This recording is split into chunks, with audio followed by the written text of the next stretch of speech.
जोंहा बिथांमोन थांनायाव जेबो आसुफोर दोंसेबो जोंहा खहाबो जायाखै। बिथांमोना दोबैखानाय नावाव जे गाखोहैदों, बिथांमोना बेसेबां गोरोन्थि मावदों बिथांमोनासो बुजिगौ। बिपिएफ हान्जाया बै समसिमहालागै जोबस्रांनायनि लामायावनो फैखाबाय। बिथांमोना जुदि थारैनो समाजनि ओनसोलनि खामानि मावनो होननानै गोसो गोरबोजों ओंखारमारदोंमोनब्ला इउपिपिएल हान्जाखौ मालाबाबो गारनानै थाङामोन।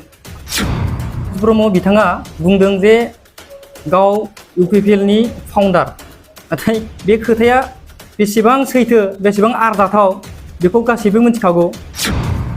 बे मोनसे लाजिथावना खोथा। जाय समाव बिथाङा जोंजोंनो थाफानानै जोंजोंनो लोगोसे रायजो राजानि सिगाङाव थांनानै बुंदोंमोन जे बिपिएफ हान्जाया खुनु नीति गैया, नियम गैया, खुनु आदर्श गैया, सिस्टेमजों खारनो रोङाखै होननानै, बे मानसियानो दिनै जोंजों लोगोसे फैफानानै मावफानानै रायजो राजाखौ बुंदोंमोन जे इउपिपिएलनि अनगायै गुबुन मोनसेबो ओरैबायदि हान्जा गैया जाय हान्जायानोखि समाजजों गोरोबनानै खामानि मावगोन। दा दिनै बिथाङा उल्थायै फिन खेबसे आरो बिपिएफजों जइन जाहैफिननानै बेखौनो उल्थायै जोंनि सायाव बुंदों। थांनाय 7 तारिख अर्थात मैया जितु जोंनि मुसलपुर समस्तिनि बेन्दोङाव थानाय मेदाघाट मोनसे फोथार दं, बे फोथाराव मैया बिपिएफ हान्जानि मोनसे जयनिं हाबाफारि जादोंमोन। बे हाबाफारिनि सायावनो आङो फंनैसो खेंफोरथि होनो सानदों। खोथाया जाहैबाय बिथांमोना जेसेबांखिनि जइन जादों बा जइन इउपिपिएलनि फारसेथिंनिफ्राय थांनानै बिथांमोनजों सरजाबफादों होनना बुंदों, बै खोथाया बिथांमोना बुंदों 600 बा 700सोनि खोथा, नाथाय बे खोथाया एसेबां सैथो नङा। बे एकदमबारे मिसा नंखाय। खारन अलरेडि बिथांमोननि थाखानाय जितु हान्जानि जितु लोगो लोब्बा मावफानानै थाखानाय जितु कर्मि आरो लोगोसे जेसेबांखिनि भटार्स बिथांमोननिजों सरजाबनानै मावफायो, बिथांमोना बिथांमोनजोंसो थांदों। आरो लोगोसे जोंजोंनो जोंनि इउपिएल हान्जानिफ्राय अलरेडि एरख'जाखानाय सानैसो दं सुबुं, बिथांमोनखौ आं बुंनो हादों, जेनेबा परेश ब्रह्म ओमफ्राय गौतम आदा, बिथांमोना अलरेडि बेसेबांबा सिगांनिफ्रायनो जोंनि इउपिपिएल हान्जानिफ्राय बिथांमोना एरख'जाखानाय।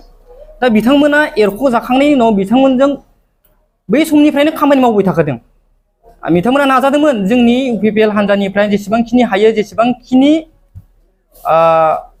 नांथाब नाजानायनि उनावबो जोंनि इउपिपिएल हान्जानिफ्राय सासेबो कर्मि बा सासेबो वार्कार्स लांनो हायासै। दा बेखौनो मैया बिथाङा मोनसे प्रेस मिटनि गेजेरजों बुंदों। आरो बे बुंनायनि सायाव आङो बुंनो लुबैयो, बिथाङा बुंदों जे ब्रह्म बिथाङा बुंदों जे गाव इउपिपिएलनि फाउन्डार, नाथाय बे खोथाया बेसेबां सैथो बेसेबां आरजाथाव बेखौ गासैबो मिथिखागौ। बे मोनसे लाजिथावना खोथा। जाय बाथ्रायानोखि नंखाया, जानो हाखाया, बेखौ माबोरै बुंना लाखो।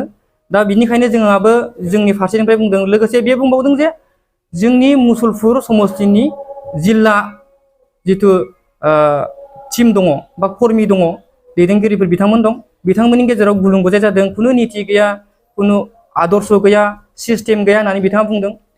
आरो लोगोसे जोंनि मुसलपुर समस्तिया मोनसे बायनायनि लामायाव थांगासिनो दं होनना बुंदों। दा खोथाया बेखौसो बुंनांगौ जाहैदों, जाय समाव बिथाङा जोंजोंनो थाफानानै जोंजोंनो लोगोसे रायजो राजानि सिगाङाव थांनानै बुंदोंमोन जे बिपिएफ हान्जाया खुनु नीति गैया, नियम गैया, खुनु आदर्श गैया, सिस्टेमजों खारनो रोङाखै होननानै, बे मानसियानो दिनै जोंजों लोगोसे फैफानानै मावफानानै रायजो राजाखौ बुंदोंमोन जे इउपिपिएलनि अनगायै गुबुन मोनसेबो ओरैबायदि हान्जा गैया जाय हान्जायानोखि समाजजों गोरोबनानै खामानि मावगोन। दा दिनै बिथाङा उल्थायै फिन खेबसे आरो बिपिएफजों जइन जाहैफिननानै बेखौनो उल्थायै जोंनि सायाव बुंदों। बेनिखायनो जोंहा बिथांनि सायाव दा बिथांनि जिखिनि खोथा बुंदों खुनु आरजाथावा, खुनु भित्ति गैया।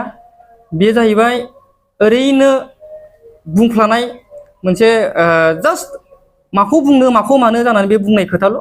बेनिखायनो जोंहा बेसेबां जेबो साननो गोनांबो गैया। आरो जोंनि मुसलपुर समस्तिया दिनैसिम खौसेयैनो दं। जिल्ला हिसाबै जिल्ला दैदेनगिरिफ्रा मोजाङैनो दैदेनबोगासिनो दं। जोंबो जयै खौसे खामानि मावबोगासिनो दं। आरो जोंहा बिथांमोन थांनायाव जेबो आसुफोर दोंसेबो जोंहा खहाबो जायाखै। बिथांमोना दोबैखानाय नावाव जे गाखोहैदों बिथांमोना बेसेबां गोरोन्थि मावदों बिथांमोनासो बुजिगौ। जेरावनोखि BPF हान्जाया बै समसिमहालागै जोबस्रांनायनि लामायावनो फैखाबाय। बिथांमोना जुदि थारैनो समाजनि ओनसोलनि खामानि मावनो होननानै गोसो गोरबोजों ओंखारमारदोंमोनब्ला UPPL हान्जाखौ मालाबाबो गारनानै थाङामोन। खारन BPF हान्जाया दिनैसिमहालागै 17 बोसोराव खालि जाख्ल'नाय गादबनाय बे सिस्टेमजोंल' सोलिबोखानाय। दा जोङो बिथांमोनखौ बारंबार बेखौनो बुंगोन, जाय खामानिखौ बिथांमोना मावनो होननानै ओंखारखाथाराखै, माबा मोनसे सार्थखौ लानानैसो फैखादोंमोन, दिनै बे खोथाया दिनैनि दिनाव माने रज'बाय।